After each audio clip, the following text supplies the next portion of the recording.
We see an opportunity to take some big steps, and it starts with this place. It's a big extension for us, and it's just made us stronger and more capable. We'd outgrown our two little warehouses. We couldn't have gone through another summer. We're very fortunate to find this place just around the corner, so we're not inconveniencing any of our customers with the move. And it's proven to be even better than we could have imagined.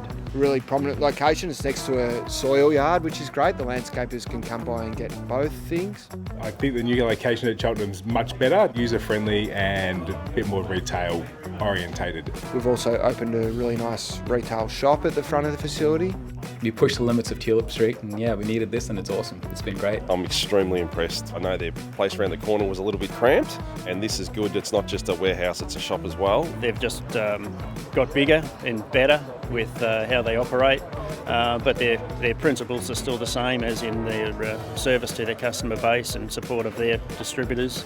That hasn't changed. I think it's a great setup, so it's a really great reflection on the success of the business. They've got all the gear ready to go, huge amount of stock. I'm standing in front of a dunk tank. It looks very cold. The target looks a bit bigger than I expected, so the guys might hit it. Yeah, I'm scared. It's going to be cold. I'm going to be very interested to see when I go in the dunk tank who's going to be throwing the ball hardest to make sure I go in the water. Number one target for the dunk tank, I think it's got to be Mal. Look, it's probably Mal, only because I feel like he won't be mad at me if I get him in.